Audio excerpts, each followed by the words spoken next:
உலகம் முழுவதிலும் எத்தனையோ நாடுகளில் ஜனநாயகம் இருக்கிறது. அந்த நாட்டில் எல்லாம் அரசியல் கட்சிகள் இருக்கிறது. ஆனால் இந்தியாவில் இருக்கின்ற இந்த அரசியல் கட்சியை பார்த்து பல்வேறு நாடுகளை சார்ந்தவர்கள் கூட நம்முடைய டெல்லி கட்சி தலைமையகத்திற்கு வருகின்ற பொழுது ஆச்சரியப்பட்டு கூறுவார்கள், இத்தனை கோடி உறுப்பினர்களை வைத்திருக்கக்கூடிய ஒரு கட்சி ஜனநாயகமான கட்சியாக இருக்க முடியுமா என்று. இன்று ஜனநாயக முறையிலே தமிழகத்தினுடைய புதிய மாநில தலைவர் திரு நயினார் நாகேந்திரன் அவர்கள் பதவியேற்றிருக்கிறார். அவருக்கு முதலில் எங்களுடைய மனம் நிறைந்த வாழ்த்துக்கள். எனக்கு கூடுதலாக சட்டமன்ற குழு தலைவரும் கூட சட்டப்பேரவையிலே இதுநாள் வரை வழிநடத்தி கொண்டிருக்கக்கூடிய, இப்போதும் வழி நடத்துவார், இப்போது கூடுதலாக மாநிலம் முழுவதும் கட்சியை வழிநடத்த வருகிறார் என்றால் அவருடைய நீண்ட அரசியல் அனுபவமும் அவருடைய இனிமையான பண்பும் இந்த கட்சிக்கு பலம் சேர்க்கும், இந்த கட்சிக்கு வெற்றி பாதையை உருவாக்கும். இந்த கட்சி இத்தனை நாள் கடந்து வந்த எத்தனையோ தியாகங்களை, வரலாறுகளை, வெற்றிகளை இன்னும் புதிய சிகரத்திற்கு அவர் எடுத்து செல்வதற்காக மகளிர் அணியின் சார்பில், தேசிய மகளிர் அணியின் சார்பில் தமிழகத்து மாநில தலைவருக்கு வாழ்த்துக்களை தெரிவித்துக் கொண்டு, நம்முடைய கட்சியில்தான் இம்மாதிரி ஒரு சூழலை பார்க்க முடியும். அத்தனை பேரும் மேடையில் அமர்ந்திருப்பவர்களாகட்டும், எதிரில் இருப்பவர்களாகட்டும், இது நாம் அனைவரும் சேர்ந்து ஒரு குடும்பத்தினுடைய முடிவு என்ப அந்த மனநிலையோடு இங்கு அமர்ந்திருக்கிறோம். வேறு எந்த கட்சியிலும் இந்த சூழலை பார்க்க முடியாது. ஜனநாயக கட்சி மட்டுமல்ல, கட்டுப்பாடான கட்சி. நம்முடைய தலைவர்கள் வழிகாட்டுதலிலே என்ன ஒரு திசையில் செல்ல வேண்டும் என்று சொல்கிறார்களோ, நம்முடைய தனிப்பட்ட கருத்துக்கள் எதுவாக இருந்தாலும் அதை ஒதுக்கி வைத்துவிட்டு கட்சி தலைமையினுடைய முடிவுக்கு கட்டுப்பட்டு இந்த கட்சி நடந்து கொண்டிருப்பதை இங்கு இருக்கக்கூடிய ஒவ்வொரு தலைவர்களும் வழிகாட்டி கொண்டிருக்கிறார்கள். முன்னாள் மாநில தலைவர் அன்பு சகோதரர் திரு அண்ணாமலை அவர்கள் தமிழகத்திலே பாரதிய ஜனதா கட்சிக்கு ஒரு புதிய எழுச்சியை உருவாக்கி கொடுத்தவர்.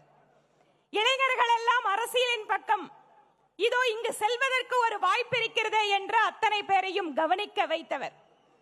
ஒரு தன்னுடைய தனிப்பட்ட ஒரு செயல்பாடுகள் காரணமாக இந்த கட்சிக்கு ஒரு மிகப்பெரிய எழுச்சியை தந்துவிட்டு இன்று அடுத்த பொறுப்பிற்காக நின்று கொண்டிருக்கிறார்.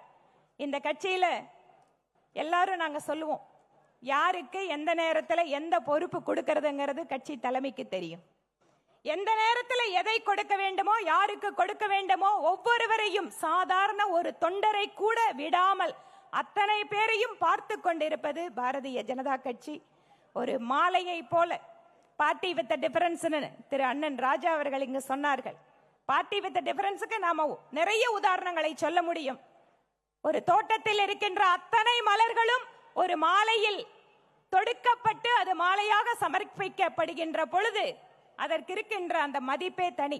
அதுபோல இங்கு மாநில தலைவராக நம்மை வழிநடத்த வருபவர், ஒரு மாலையினுடைய கயிறு எப்படி அத்தனை பேரையும் இணைக்கிறதோ, அங்கு ரோஜாக்கள் இருக்கலாம், முல்லை இருக்கலாம், சம்பங்கி இருக்கலாம், அதுபோல தமிழகத்தில் இருக்கக்கூடிய அத்தனை தொண்டர்களையும் இணைக்கின்ற ஒரு அற்புதமான நூலாக நம்முடைய மாநில தலைவர் இணைத்து அத்தனை பேருக்கும் பணி செய்வதற்காக மீண்டும் அவருக்கு வாழ்த்துக்களையும் இறைவன் அவருக்கு நல்ல அருளையும் கொடுக்க வேண்டும் என வேண்டிக் கொண்டு விடைபெறுகிறேன். நன்றி, வணக்கம். இங்கு கூடியிருக்கும் அனைவருக்கும் முதற்கண் என் வணக்கத்தை தெரிவித்துக் கொள்கிறேன். மேடையில் அமர்ந்திருக்கும் அத்தனை தலைவர்களுக்கும் எனது வணக்கம். நேரத்தின் அருமை கருதி அனைவருமே என் நெஞ்ச தாமரையில் வீற்றிருக்கிறீர்கள் என்று சொல்லி உங்களுக்கு எனது வணக்கத்தை சொல்லி, இதற்கு முன்னால் இன்று மரியாதைக்குரிய அண்ணன் நயினார் நாகேந்திரன் அவர்கள் தலைவராக பொறுப்பேற்கிறார்கள். தமிழக அரசியலில் ஒரு நிகழ்வின் போது அன்றைய தினம் கலைஞர் சொன்னார், நெல்லை எப்பவுமே நமக்கு தொல்லைதான் என்று சொன்னார். ஆக நெல்லையிலிருந்து திமுகவிற்கு ஒரு தொல்லை புறப்பட்டு வந்திருக்கிறது என்று தான் சொல்ல வேண்டும். அது மட்டுமல்ல, நம் நரேந்திர மோடி என்ற நரேந்திரன் அவர்களின் கொள்கையை பரப்பி தாமரையை இந்த நயினார் நாகேந்திரன் அவர்கள் முடித்து வைக்க போகிறார்கள், மலர வைக்க போகிறார்கள் என்பதை நான் இங்கே தெரிவித்துக் கொள்கிறேன்.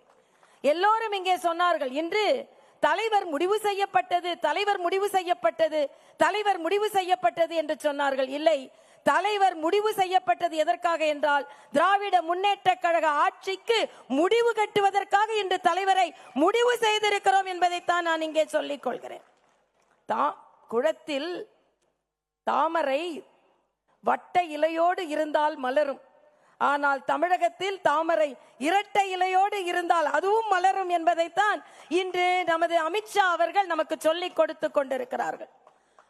இங்கே இதற்கு முன்னால் பல தலைவர்கள் பணியாற்றி இருந்தாலும் தம்பி முருகன் உட்பட, மரியாதைக்குரிய அண்ணன் பொன் ராதாகிருஷ்ணன் உட்பட இங்கே முன்னாள் தலைவர்கள் என்று அவர்களின் நான் உட்பட இங்கே இருக்கிறோம்.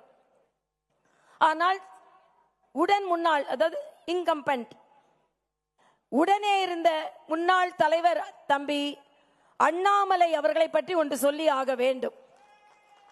எல்லோரும் சொன்னார்கள் இன்று ராமநவமி என்று சொன்னார்கள், அனுமன் ஜெயந்தி என்றால் நமக்கும் அவர்களுக்கும் தேதி மாறி வருகிறது. ஆனால் கம்பராமாயணத்தில் ராமனை பற்றி கம்பன் சொல்லும் பொழுது சொல்லுவார், ராமனின் முகம் ஓவிய தாமரை போல் இருந்ததாம். எப்பொழுது? ஏனென்றால் தாமரை என்றால், உண்மையான தாமரை என்றால் வாடிவிடும், அதனால் ஓவிய தாமரை போல் இருக்கும், எப்பொழுதும் வாடாமல். எப்பொழுது என்றால் நீ அரசாள வேண்டும் என்று சொன்னாலும் அதே நிலை இல்லை, நீ இப்பொழுது அந்த வாய்ப்பு இப்பொழுது உனக்கு இல்லை என்று சொன்னாலும் அதே நிலை. ஆக காட்டுக்கு போவென்றாலும் இல்லை, அரசால் என்றாலும் ஒரே நிலையில் ராமன் இருப்பான். அதே போல தம்பி அண்ணாமலை அவர்கள் இன்று ஒரு மிகப்பெரிய கடமையை ஆற்றி ராமராஜ்யம், கிராம ராஜ்யம் தான் ராமராஜ்யம் என்று சொல்வார் மகாத்மா காந்தி. ஆக அந்த கிராம ராஜ்யத்தை, ராம ராஜ்யத்தை படைப்பதற்காக தமிழகத்தில் இன்று பாரதிய ஜனதா கட்சி ஒன்று கூடி இருக்கிறது.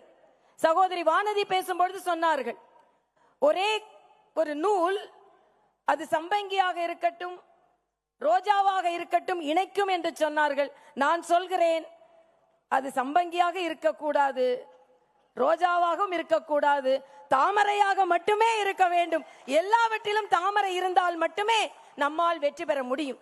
இன்றைய காலகட்டத்தில் மரியாதைக்குரிய அண்ணன் நயினார் நாகேந்திரன் அவர்கள் வெற்றிகரமாக எதையுமே செய்து முடிக்கக்கூடியவர். அவர் இன்று திராவிட முன்னேற்ற கழக கூட்டணிக்கு சிம்ம சொப்பனமாக இருக்க போகிறார். தாமரை மலர வேண்டும் என்று நமது சொப்பனத்தையும் அவர் நிறைவேற்ற போகிறார் என்பதைத்தான் நாம் எல்லாம் இன்று எழுதி வைத்துக் கொள்ளக்கூடியது. மரியாதைக்குரிய நரேந்திர மோடி அவர்கள் நேற்றைய ட்விட்டரில் பதிவு செய்ததை போல நாம் எல்லாம் ஒன்றிணைந்திருக்கிறோம். ஏனென்றால் தமிழகத்தை வென்று காண்பிப்பதற்கு, ஏனென்றால் தமிழகத்தில் இந்த திராவிட முன்னேற்ற கழக ஆட்சிக்கு முடிவு கட்டே ஆக வேண்டும். ஏனென்றால் மக்கள் விரோத ஆட்சி நடைபெற்றுக் கொண்டிருக்கிறது. இந்த மக்கள் விரோத ஆட்சி முடிவுக்கு வர வேண்டும் என்றால் நிச்சயம் திராவிட முன்னேற்ற கழக காங்கிரஸ் ஆட்சி முடிவுக்கு வர வேண்டும். மரியாதைக்குரிய சுதாகர் ரெட்டி இங்கே பேசும்பொழுது சொன்னார்கள், கனிமொழி சொல்கிறார்கள் அதிமுக பாஜகவோடு இணைந்ததனால் தமிழகத்திற்கு துரோகம் செய்து விட்டது. நான் கேட்கிறேன் கனிமொழி அவர்களே, எந்த காங்கிரஸோடு நீங்கள் இணைந்திருக்கிறீர்கள்? எமர்ஜென்சி என்று நமது குரல் விலையை நெறித்த காங்கிரஸோடு இணைந்திருக்கிறீர்களே, இப்பொழுது நீங்கள் தமிழகத்திற்கு நியாயம் செய்து விட்டீர்களா? இலங்கையில் நம் தமிழர்கள் எல்லாம் கொல்லப்பட்டார்களே, அவர்களோடு தமிழர்களை கொன்று குவித்த காங்கிரஸோடு நீங்கள் சேர்ந்து இருக்கிறீர்களே, நீங்கள் தமிழகத்திற்கு நியாயம் அளித்து விட்டீர்களா? ஆக இன்றைய காலகட்டத்தில் நாம் சொல்கிறோம், நாம் எல்லாம் ஒன்றிணைந்திருக்கிறோம். எதற்கு என்றால் இந்த மக்கள் விரோத திராவிட முன்னேற்ற கழக ஆட்சி அகற்றப்பட வேண்டும் என்று சொல்லி மரியாதைக்குரிய தம்பி அண்ணாமலை அவர்களுக்கு எனது வாழ்த்துக்களை தெரிவித்து, மரியாதைக்குரிய அண்ணன் நயினார் நாகேந்திரன் அவர்கள் நிச்சயமாக திராவிட முன்னேற்ற கழகத்திற்கு நெல்லையில் இருந்து ஒரு தொல்லையாக இருந்தார். ஆனால் இன்று தமிழகத்தில் இருந்தே ஒரு தொல்லையாக அவர் மாறுவார். நிச்சயமாக நாம் எல்லாம் வெற்றி பெறுவோம் என்று சொல்லி, சூரியன் உதிக்கிறதோ இல்லையோ, கைகள் உயர்கிறதோ இல்லையோ, தமிழகத்தில் தாமரை மலர்ந்தே தீரும், மலர்ந்தே தீரும், மலர்ந்தே தீரும். நன்றி, வணக்கம்.